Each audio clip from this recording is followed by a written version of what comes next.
नमस्कार, आप देख रहे हैं न्यूज इंडिया। आपके साथ मैं हूं चारुल शर्मा। शुरुआत करते हैं खबरों की। केदारनाथ सीट पर उपचुनाव की तैयारियां शुरू हो गई हैं और बीजेपी ने जमीनी स्तर पर काम शुरू कर दिया है। चुनाव के लिए मंत्रियों को मंडल की जिम्मेदारी दी गई है। सभी मंत्रियों को अपने अपने मंडल में बैठक के निर्देश दिए गए हैं। मंत्रियों को जनता दरबार लगाने का निर्देश दिया गया है। उत्तराखंड विधानसभा की केदारनाथ सीट पर होने वाले उपचुनाव में बीजेपी ने पूरी ताकत झोंक दी है। पार्टी ने राज्य सरकार के 5 मंत्रियों को केदारनाथ विधानसभा क्षेत्र के एक एक मंडल का जिम्मा सौंपा है। इन मंत्रियों को अपने अपने मंडल में पार्टी जनों के साथ निरंतर बैठकें करने और जनता दरबार लगाने को कहा गया है। बीजेपी की कोशिश है कि उपचुनाव से पहले अपने पक्ष में माहौल बनाया जाए, जिसका फायदा चुनाव में बीजेपी को हो।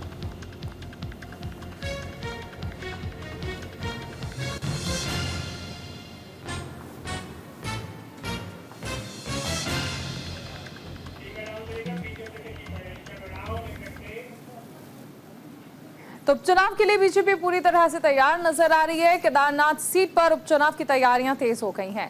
तारीखों के ऐलान से पहले ही बीजेपी ने खास प्लान तैयार कर लिया है। उपचुनाव के लिए बीजेपी ने ताकत झोंक दी है। बीजेपी ने अपने सभी मंत्रियों को जिम्मेदारी सौंप दी है। 5 कैबिनेट मंत्रियों को अहम जिम्मेदारी सौंपी गई है। कैबिनेट मंत्री सौरभ बहुगुणा को गुप्तकाशी, सतपाल महाराज को ऊखीमठ की जिम्मेदारी दी है। रेखा आर्या को अगस्त्य मुनि की जिम्मेदारी दी गई है। सुबोध उनियाल को अगस्त्य मुनि ग्रामीण का जिम्मा सौंपा है। गणेश जोशी को सतेरा खाल मंडल का जिम्मा सौंपा गया है। मंत्रियों को अपने अपने मंडल में बैठक करने के निर्देश दिए हैं। जनता दरबार लगाने के साथ समस्याओं के समाधान के निर्देश दिए गए हैं। तो बीजेपी उपचुनाव से पहले अपने पक्ष में माहौल बनाने में जुट गई है। बीजेपी जमीनी स्तर पर काम करने के साथ जीत दर्ज करेगी, ये दावा किया जा रहा है।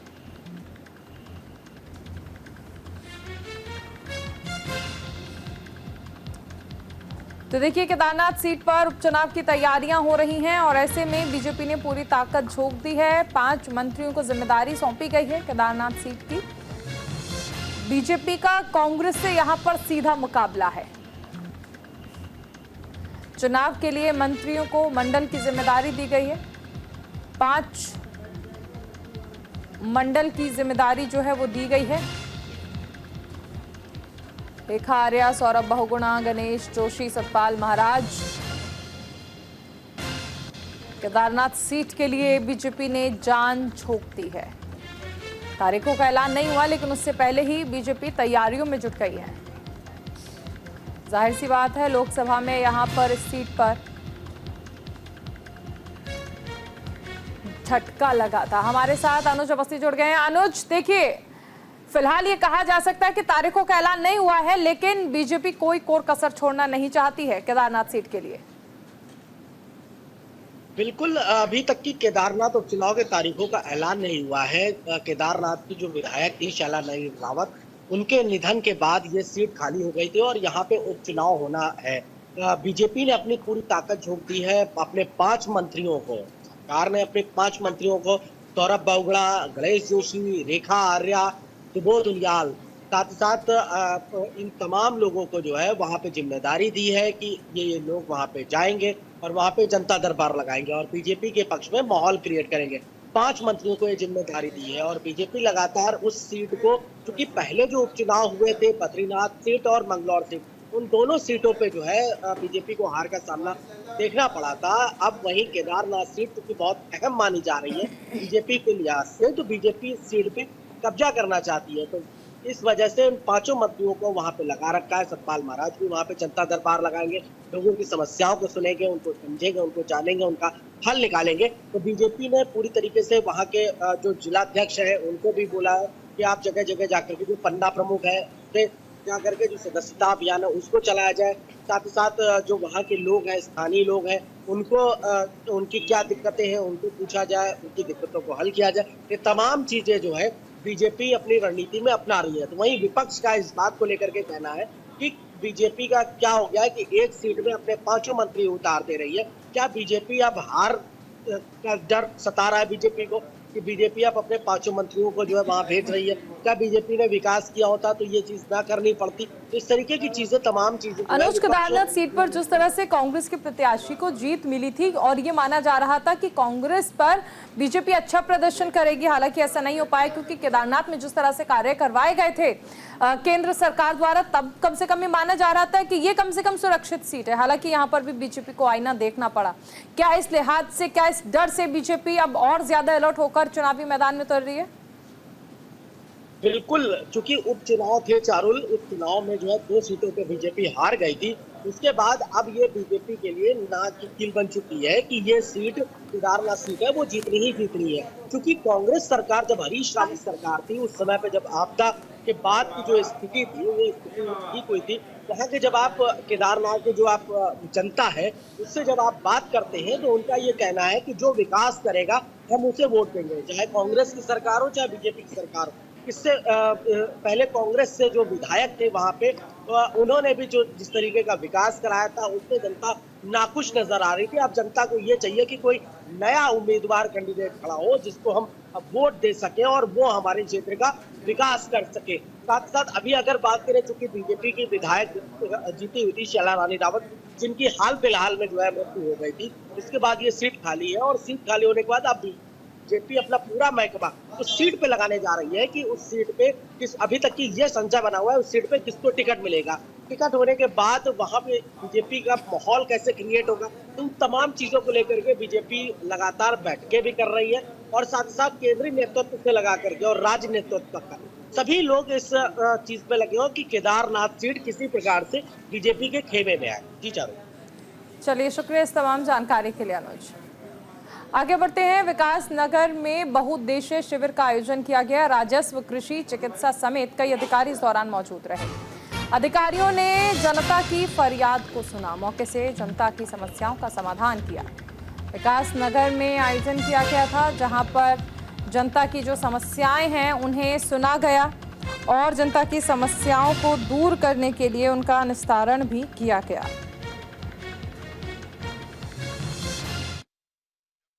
देखिए, ये हमारी गवर्नमेंट की प्रायोरिटी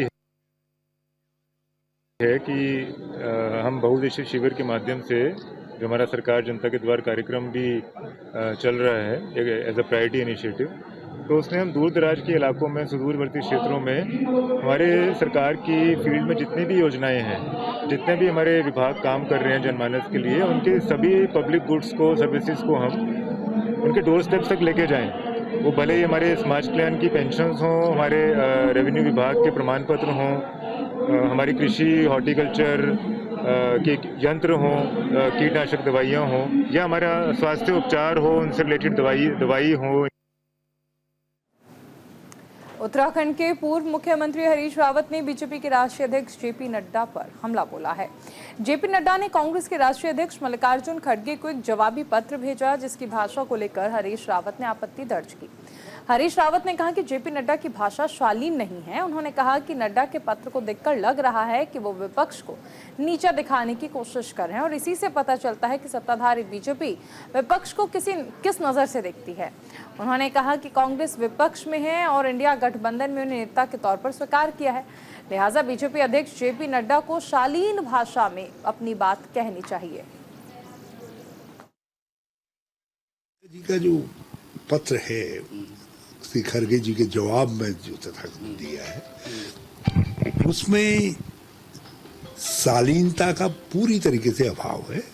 ऐसा लग रहा है जैसे कुछ हमने सवाल उठाए हैं तो वो गाली दे करके उसका जवाब देना चाहते हैं।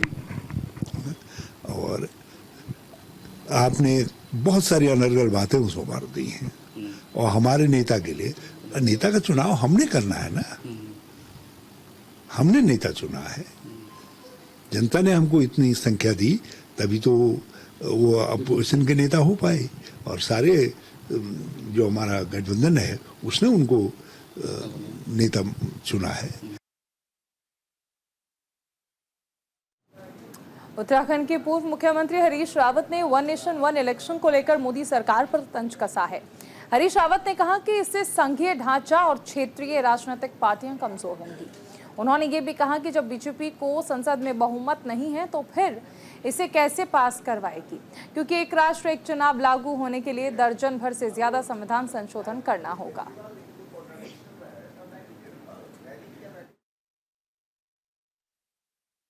ये एक गिमिक है। आसन्न हार से घबराई हुई भारतीय जनता पार्टी और उसकी सरकार का, उनको मालूम है कि जम्मू कश्मीर और हरियाणा में वो हारने जा रहे हैं, और महाराष्ट्र के अंदर और झारखंड के अंदर भी उनकी स्थिति अच्छी नहीं है। जो उपचुनाव हो रहे हैं उत्तर प्रदेश, उत्तराखंड आदि में, उनमें भी उनके हार उनको निश्चित लग रही है। तो इसलिए एक दूसरी तरफ लोगों का ध्यान भटकाने के लिए ये चीज उछाली गई है। कितना गंभीर है ये तो आने वाले दिनों में पता चलेगा, लेकिन ये संघीय ढांचे के लिए ठीक नहीं है।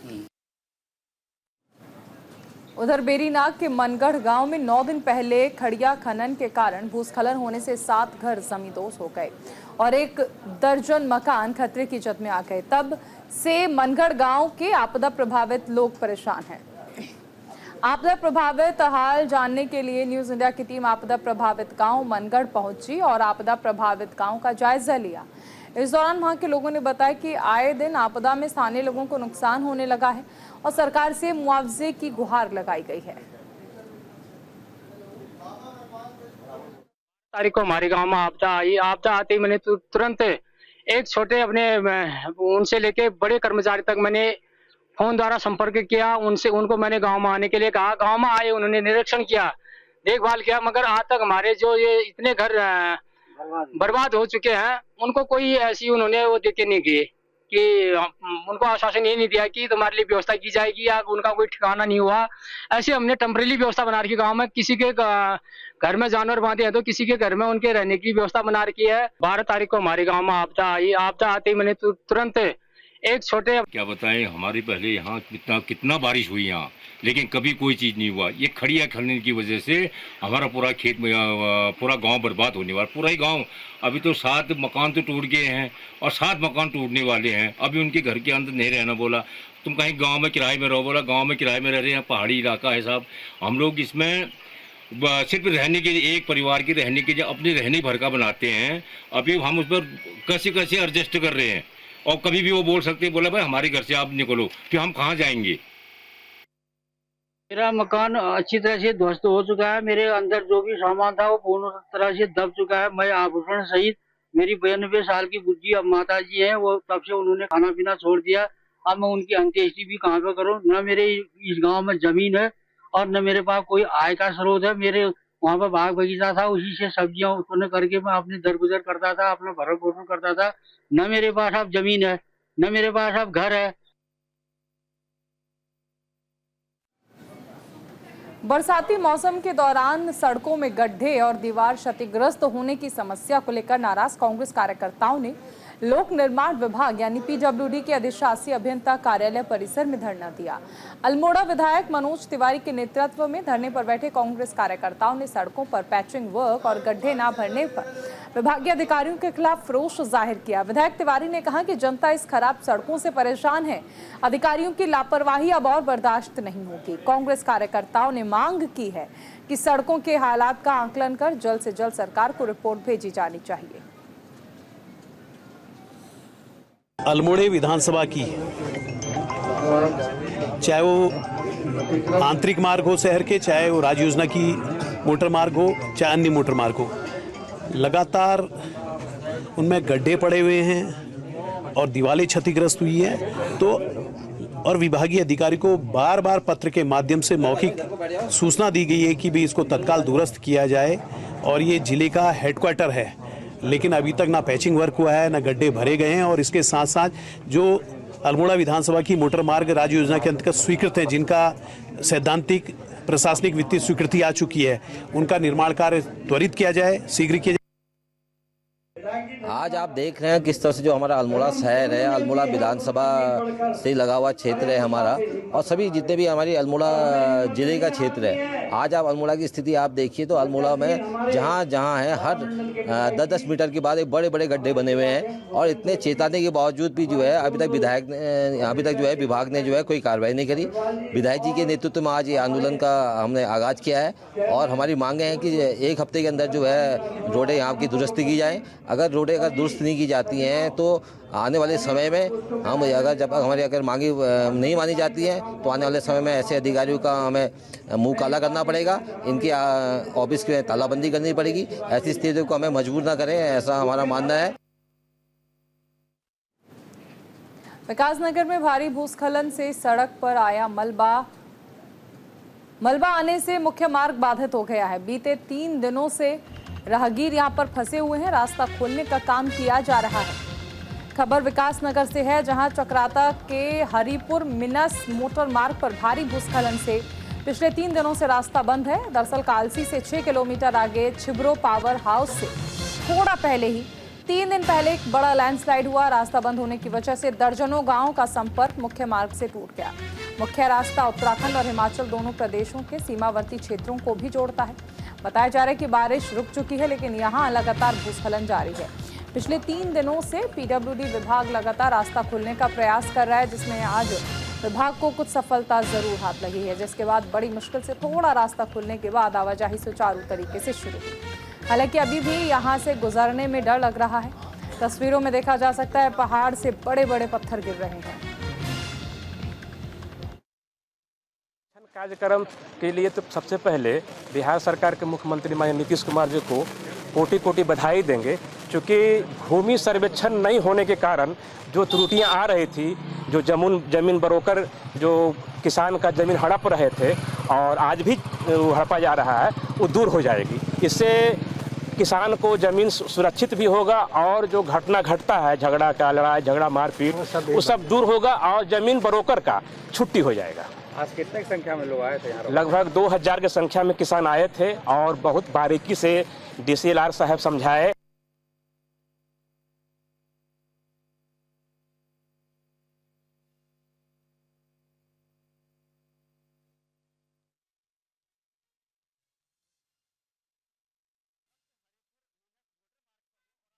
इस वक्त जो गाड़ियां यहाँ पर निकल रही है, पिछले 2 दिन से लगातार ये मार्ग बंद चल रहा था, और एक भारी बारिश के कारण जो भूस्खलन जो हुआ है, उस भूस्खलन में लगातार 2 दिन से मार्ग बंद पड़ा था, और अब जाके ये मार्ग थोड़ी बहुत खुल पाया है, थोड़ी बहुत राहत मिली है। और आप देख सकते हैं ऊपर से लगातार बोल्डरों का जिस तरीके से गिरना है, लोग किस तरीके से अपनी जान को जोखिम में डालकर इन गाड़ियों को फिलहाल निकाल रहे हैं। यातायात थोड़ी बहुत कुछ देर के लिए खुल गया है।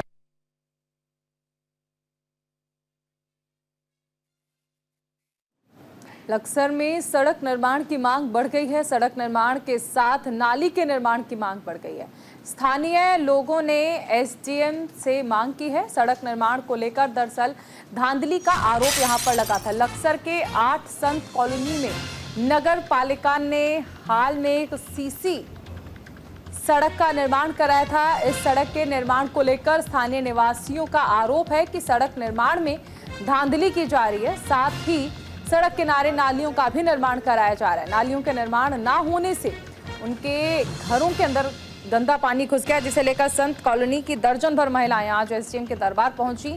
सड़क के साथ साथ नाली के निर्माण कराए जाने की मांग भी लक्सर SDM से की। SDM गोपाल सिंह चौहान का कहना है कि इस मामले में उनकी नगर पालिका के EO से बात हुई है। के सामने सड़क बनी थी, वो 1 महीना भी नहीं चली, और क्या नाम अब जो है इन्होंने आम के बाग के दौरे सड़क बनाई है, और क्या नाम वो इतनी ऊंची बना दी है कि हमारी कॉलोनियों में पानी भर रहा है, घरों में पानी भर रहा है। उसकी वजह से हम बहुत परेशान हो रहे हैं, बच्चे गिर रहे हैं। पहले मतलब बनी थी, लेकिन वो ठेकेदार सही नहीं था, उसने रोड मसाला पूरा नहीं डाला, तो वो रोड फिर शुरू होगी। 2 महीने रोड बनी हो गए, फिर भी ठेक कॉलोनी को दे दिया। 15 साल से देख रहे हैं, पूरी कॉलोनी है जो कि नाली का पानी जाने का कोई साधन नहीं है। प्लाटों में पानी जा रहा, अब अगला हमारा पानी रोक दिया, रोड पर पानी भरेगा। अब 15 साल से रोड नहीं बनी है वहाँ पे। अभी थाने की तरफ, थाने वाले रोड पे जो रोड बनी थी वो टूटने शुरू हो गई है। खेड़ी मार्ग पर रोड निर्माणाधीन है, वो रोड गलत तरीके से बन रहा है, उसमें नाली अति आवश्यक है। अगर नाली बन जाए तो पूरी संत नगर कॉलोनी का पानी उसमें निकासी हेतु आ जाएगा, ठीक है। और सड़क तो सारी जगह है ही, लेकिन अगर ना उस सड़क में नाला इंक्लूड हो जाए तो पूरी संत नगर कॉलोनी का पानी उसमें आ जाएगा और लोगों की समस्या का समाधान हो सकता है। आज 15-20 औरतें, क्या बल्कि ज़्यादा औरतें और 2-4 आदमी और भी एसडीएम साहब के पास मिलने के लिए गए थे। उन्होंने आश्वासन दिया कि जल्दी ये काम हो जाएगा। महिलाएं आई जरूर थी, लेकिन मेरे पास वो पानी के इशू के लेके आई थी कि जल निकासी की वहाँ पे समस्या हो रही है, वहाँ पे जल भरा हो रहा है। तो मेरी इस संबंध में ईओ साहब से वार्ता हुई है। उन्होंने कहा कि अभी हमारे पास बजट नहीं है, लेकिन जैसे ही बजट आएगा प्रायोरिटी में हम इस काम को कर देंगे। इसके अलावा जो ठेकेदार के संबंध में जो शिकायत है, मेरे को भी वो शिकायत प्राप्त नहीं हुई है। अगर मेरे को शिकायत प्राप्त होती है तो इसमें जाँच कर देंगे। मसूरी में मजदूर संघ का पार्किंग को लेकर पालिका प्रशासन के खिलाफ हल्ला बोल लगातार जारी है। मजदूर संघ के बैनर तले मजदूर संघ के सदस्य पिक्चर पहले चौक से एमडीडीए पार्किंग तक पालिका प्रशासन के खिलाफ विरोध रैली निकाली और एमडीडीए पार्किंग पर अनिश्चितकालीन धरना शुरू किया। पार्किंग पर किसी भी प्रकार के वाहन को पार्क नहीं होने दिया गया, जिससे लोगों को खासा परेशानी हो रही है।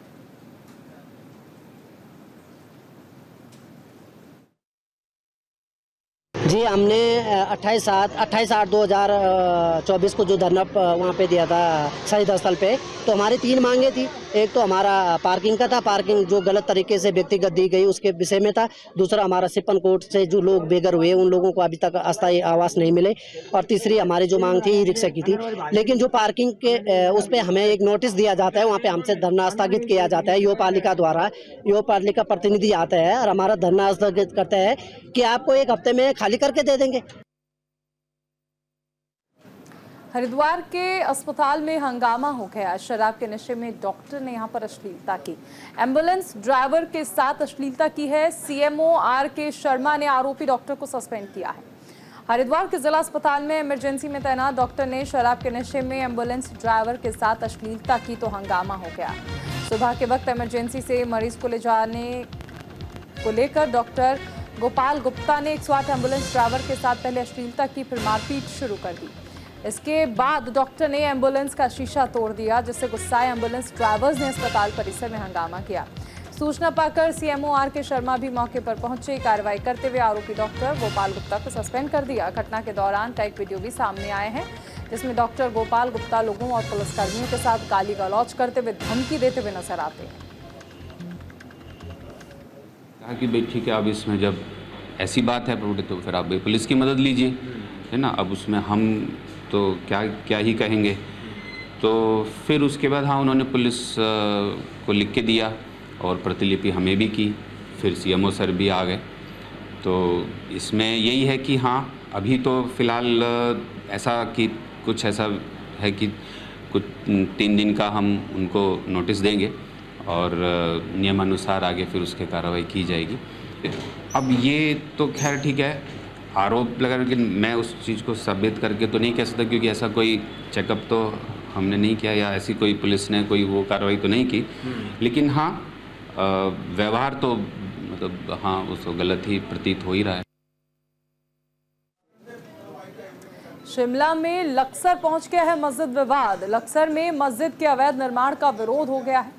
हिंदू जागरण मंच ने विरोध प्रदर्शन किया है। शिमला में मस्जिद के अवैध निर्माण के विरोध प्रदर्शन के बाद कई शहरों से ऐसी खबरें आई हैं जहां अवैध मस्जिद के निर्माण का विरोध किया जा रहा है। हिमाचल के बाद अब उत्तराखंड के लक्सर में हिंदू जागरण मंच ने मस्जिद के अवैध निर्माण का विरोध किया है। असल में एक शिकायत आई थी कि इनको असल में पहले ही बोला था जो मस्जिद बननी, एक थोड़ा सा स्ट्रक्चर बना है ना, तो इनको पहले बोला था इसके बाद अब स्ट्रक्चर अभी नहीं बनाएंगे जब तक आपने प्रॉपर अनुमति नहीं ली है। तो कुछ दिन पहले शायद यहाँ पे दीवार बनाती तो हमने हटवा दी थी। अभी हमको शिकायत मिली कि इन्होंने जो आगे इसको बढ़ा दिया है, इसमें कुछ टीन शेड वगैरह कर दिया। तो आपके सामने ही उसको टीन शेड को हटा दिया है। थोड़ा सा बच गया क्योंकि आज जो है लाइट की मरम्मत हो रही है। इधर से जो विद्युत विभाग है कुछ मरम्मत का कार्य कर रहा है, इसलिए शायद 5:30-6 बजे तक लाइट आने वाली नहीं है। तो कोई अनुमति थी नहीं है, वही इसीलिए तो नहीं है कि इनका कहना है कि अनुमति है, लेकिन ऐसी कोई अनुमति है नहीं, क्योंकि एनओसी जो है वो नगर पालिका देता है। नगर पालिका कोई एनओसी नहीं है। यहाँ पे नगर पालिका के लोग भी हैं, कोई एनओसी है नहीं। और अगर कुछ है तो वो आ जाएंगे। तहसील में मैंने बोल दिया कल 11 बजे आपका जो भी पक्ष है, जो भी आपके पास अपने पेपर है, उसको लेकर आप 11 बजे एसडीएम साहब से। सब इनको हम दिखा रहे हैं, लेकिन हमारा कोई पत्र देखने के लिए भी तैयार नहीं है। अच्छा जी, और इनका कहना है कि ये तुमने बाद में करा, ये पहले करा। हम तो जब से हमारी मस्जिद शहीद हुई थी, जब से हम जो है 3 टान लगा करके उसमें नमाज पढ़ते चले आ रहे हैं। अब न जाने कौन आदमी इनको क्या कहता है और कैसे चले आते हैं, और हमारे पेपर नहीं देखते। सबसे बड़ी बात यह है, एक लाल मस्जिद करके रेलवे की भूमि पर 100 फीट का एक मकबरा बना हुआ था, जिसको नैनीताल हाई कोर्ट के आदेश के अनुसार उप जिलाधिकारी मुकाबले के द्वारा तोड़ दिया गया था।